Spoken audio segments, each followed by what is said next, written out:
Hello बच्चों, प्रश्न देखते हैं। एक्स किरण फोटॉन की तरंग दैर्घ्य 1 एंगस्ट्रॉम है। उसकी ऊर्जा इलेक्ट्रॉन वोल्ट में ज्ञात कीजिए। तो बच्चों, मुख्य अवधारणा क्या हो गई? मुख्य अवधारणा फोटॉन की ऊर्जा।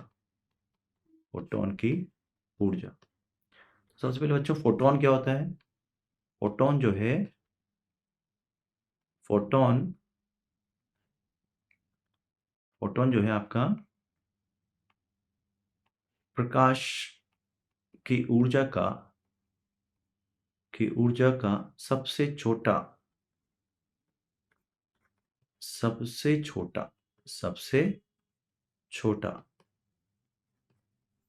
पैकेट होता है।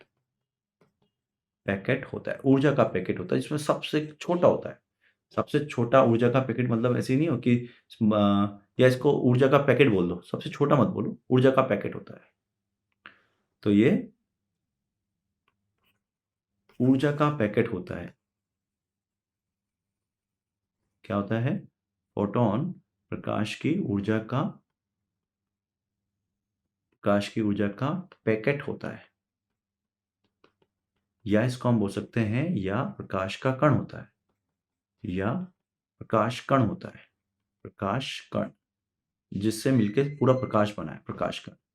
और इसकी जो ऊर्जा होती है वो होती है H गुणा न्यू। H क्या होता है यहाँ? प्लांक का नियतांक,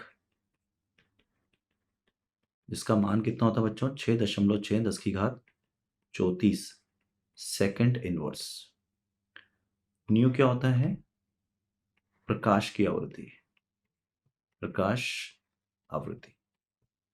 इसको हम न्यू को हम C बटा लैम्बडा भी लिख सकते हैं। लैम्बडा C क्या है? प्रकाश वेग जो कि 3 × 10⁸ मीटर प्रति सेकंड होता है। और ये होगी आपके पास ऊर्जा, फोटॉन की ऊर्जा। ठीक है, ये होगी फोटॉन की ऊर्जा E। और ये लैम्बडा क्या होता है? लैम्बडा प्रकाश की तरंग दैर्घ्य जो हमें दी गई है। कितनी दी है? 1 एंगस्ट्रॉम। और 1 एंगस्ट्रॉम जो होता है वो होता है 1 × 10⁻10 मीटर। ठीक है क्या? चलो आज ऑपरेशन शुरू करते हैं।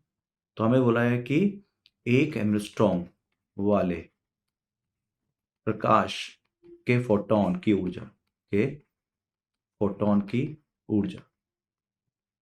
तो क्या हो जाएगी बच्चों? इसको लिखा जाएगा H गुणा न्यू, लेकिन न्यू को लिखा जाएगा SC बटा लैम्बडा। अब ध्यान रहे, ये जूल में, किस में है? हमें इलेक्ट्रॉन वोल्ट में चाहिए। तो जूल से आप इलेक्ट्रॉन वोल्ट में जाना चाहते हो। इलेक्ट्रॉन वोल्ट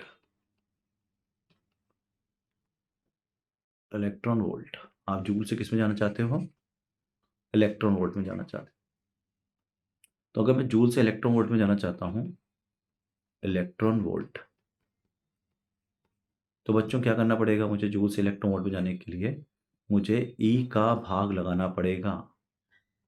E का भाग लगाना पड़ेगा।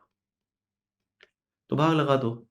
तो अब ये इलेक्ट्रॉन वोल्ट में आ गया, तो लिखना पड़ेगा SC बटा E गुणा लैम्बडा। देखो सबके मान दिए हुए हैं। हम देखो यहाँ पे लैम्बडा का दिया है, H का दिया है, C का दिया है, सबका मान दिया हुआ है। और E का मान तो हम जानते ही हैं, 1.610⁻19 कूलम होता है। सबको लिख दो। अच्छा बच्चों, इसको ध्यान रखना, आप इन सबको जब लिखोगे, SC बटा E को जब आप लिखोगे HCE, तो इसका मान जो आएगा बच्चों वो आएगा 1 × 400 -10।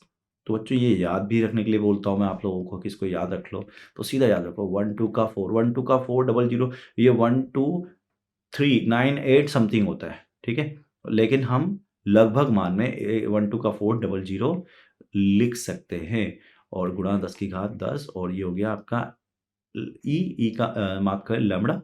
अब लैम्बडा का मान कितना हो जाएगा वो रख दो सीधा सीधा यहाँ से। तो ये हो गया 1 2 4 10⁻10 बटा लैम्बडा। लैम्बडा कितना हो गया? लैम्बडा दिया है आपको 1 एंगस्ट्रॉम यानी 10⁻10। ये कट जाएगा, 10⁻10 सारा यही दिया देखो, 1 एंगस्ट्रॉम बिल्कुल। तो ये इससे कट जाएगा, तो ई जो आ जाएगा वो आ जाएगा 12,400 इलेक्ट्रॉन वोल्ट। तो मैं आशा करता हूँ बच्चों आपको समझ में आया होगा। धन्यवाद।